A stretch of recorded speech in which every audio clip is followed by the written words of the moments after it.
Picture this.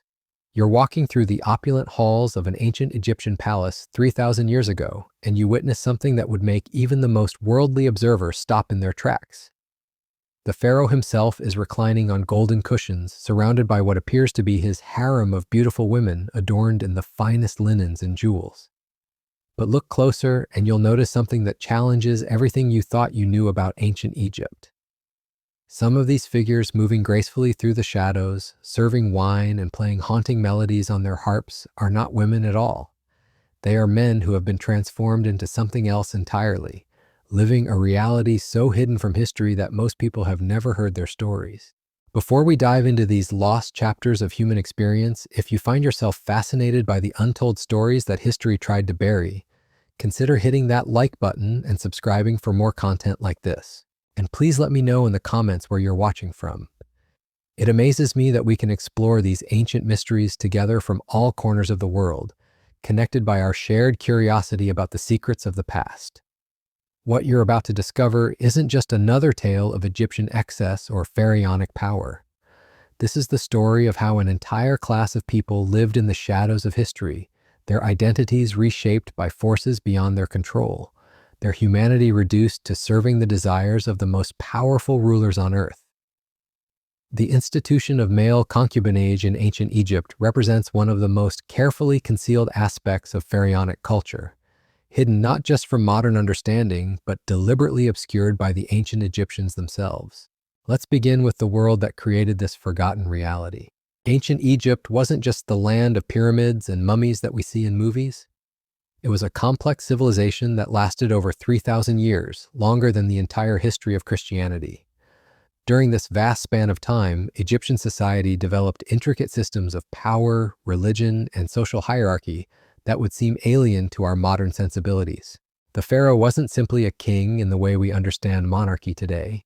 He was considered a living god, the earthly embodiment of divine power, whose every desire was sacred law. This wasn't metaphorical.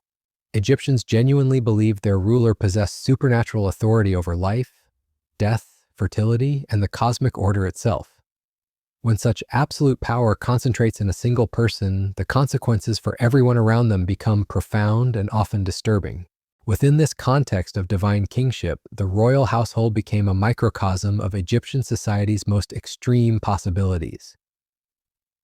The pharaoh's personal quarters weren't just private spaces, but sacred domains where the boundaries between human and divine, male and female, free and enslaved, became fluid in ways that would shock contemporary observers. Egyptian records, when they mention these arrangements at all, use euphemistic language that has confused historians for centuries. Terms like servants of the bedchamber or attendants of the inner sanctuary often masked realities far more complex than simple domestic service. Archeological evidence from royal tombs and palace complexes suggests living arrangements that challenge our assumptions about gender roles and sexual practices in the ancient world. The selection process for these positions reveals the calculating nature of pharaonic power. Unlike female concubines, who were often chosen for their beauty or family connections, male concubines represented a different kind of prize. They were frequently selected from conquered territories, representing the pharaoh's dominance over foreign peoples. Others came from Egyptian families seeking to advance their status by offering their sons to royal service, not understanding the full implications of what this service would entail. Young men chosen for these roles underwent transformations that went far beyond simple education or cultural adaptation. Palace records, written in the careful script of royal administrators, describe procedures that modern readers would find deeply disturbing. These weren't just changes in clothing or behavior, but systematic alterations designed to make these individuals serve specific functions within the royal household. The physical modifications varied depending on the period and the specific pharaoh's preferences, but they shared common elements designed to feminize appearance while maintaining certain masculine characteristics that apparently held appeal for the royal court. Ancient medical papyri contain references to surgical procedures performed by palace physicians, though the details are often written in coded language that has taken modern scholars decades to decipher. Perhaps most psychologically devastating was the erasure of individual identity that accompanied these transformations. Young men who entered royal service with their own names, families, and dreams found themselves assigned new identities that reflected their function rather than their humanity. They became known by titles that described their role in serving the pharaoh's desires, their original selves disappearing into the bureaucratic machinery of divine monarchy. The daily reality of life for these forgotten individuals was carefully orchestrated theater. They lived in special quarters within the palace complex, spaces that were neither fully male nor female domains, but something uniquely designed for their ambiguous status. Their clothing, makeup, and behavior were regulated by detailed protocols that governed everything from how they walked to how they spoke in the pharaoh's presence. Training for their new roles could take months or even years, supervised by older individuals who had themselves undergone similar transformations decades earlier. This created a strange kind of mentorship system where victims of the system became its perpetrators, teaching newcomers how to survive in a world that had fundamentally altered their humanity. The hierarchy within this hidden world was complex and often cruel. Those who had served longer or who had gained particular favor from the pharaoh wielded power over newer arrivals, creating internal dynamics of competition and survival that added another layer of psychological pressure to an already traumatic situation. What makes these stories particularly haunting is how completely they were erased from official Egyptian history. Royal scribes, the people responsible for recording the pharaoh's achievements for posterity, carefully avoided detailed descriptions of these arrangements. When they appear in records at all, it's usually as brief administrative notes about household management or religious ceremonies. This deliberate silence wasn't accidental. Egyptian civilization was obsessed with maintaining cosmic order, what they called ma'at, and certain realities of royal life were seen as potentially disruptive to this sacred balance. The existence of male concubines represented a contradiction in Egyptian gender roles that scribes and priests preferred to handle through careful omission rather than explanation. The few references that do survive come from unexpected sources. Foreign diplomats writing to their own rulers sometimes mention these arrangements with the bewildered tone of outsiders trying to make sense of Egyptian customs. A Hittite ambassador's letter describes his confusion at a royal banquet where he couldn't determine the gender of several individuals serving the pharaoh, noting their graceful movements and elaborate makeup, but also their height and bone structure that suggested masculine origins. Archeological evidence tells a more concrete story. Excavations of palace complexes have revealed living quarters with unusual layouts, rooms that seem designed for people whose social status defied easy categorization.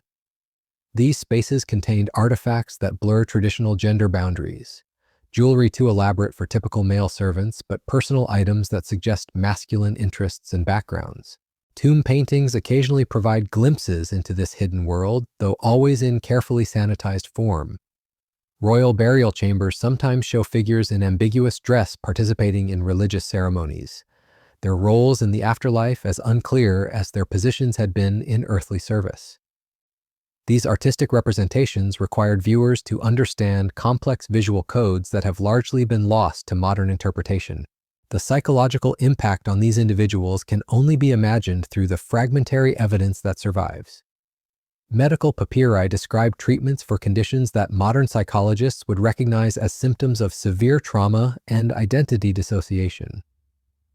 Palace physicians developed specialized knowledge for treating people whose mental health had been shattered by forced transformation and social isolation. Some managed to find ways to maintain connections to their original identities through secret practices and hidden relationships with other palace servants. Others seemed to disappear entirely into their assigned roles, becoming perfect performers in a daily drama that consumed their authentic selves. The variation in responses suggests that even under the most oppressive circumstances, human beings found different ways to survive psychological annihilation. The institution reached its peak during periods of Egyptian imperial expansion, when conquests provided steady supplies of young men from foreign territories, who could be transformed into symbols of Pharaonic dominance. During these eras, the practice became so normalized within palace culture that it was simply accepted as another aspect of divine kingship, no more remarkable than the pharaoh's collection of exotic animals or precious stones. But empires rise and fall, and eventually Egypt's power waned. Foreign invasions, economic collapse, and religious upheavals gradually dismantled the systems that had supported these hidden arrangements. As Pharaonic authority weakened, the elaborate household structures that had sustained male concubinage became impossible to maintain. The last clear references to these practices appear during the Ptolemaic period, when Greek rulers had inherited Egyptian customs without fully understanding their cultural significance. These foreign pharaohs maintained the outward forms of traditional royal households, but seemed less invested in the psychological control that had characterized earlier dynasties. When Roman conquest finally ended Pharaonic civilization, the institution of male concubinage disappeared entirely, leaving behind only scattered clues for modern historians to piece together. The individuals who had lived these experiences took their stories to graves that were never marked with their real names, their authentic identities lost forever in the bureaucratic machinery of divine monarchy. What makes their stories so profoundly tragic isn't just the physical and psychological abuse they endured, but how completely they were erased from human memory. Unlike other victims of historical oppression who left behind testimonies, songs, or cultural traditions that preserved their experiences, these forgotten men disappeared so thoroughly that we can barely reconstruct the basic facts of their existence. Their legacy serves as a reminder of how power, when concentrated in the hands of those who consider themselves divine, can reshape human beings into whatever serves their desires. In choosing to remember their stories, we honor not just their suffering, but their fundamental humanity that no amount of imperial power could truly destroy. The palaces where they lived have crumbled to dust, the pharaohs they served are long dead, and the civilization that created this system has vanished. But somewhere in the archaeological record, in fragments of pottery and scraps of papyrus, traces of their lives persist, waiting for patient scholars to piece together their stories and give voice to experiences that were meant to remain forever silent.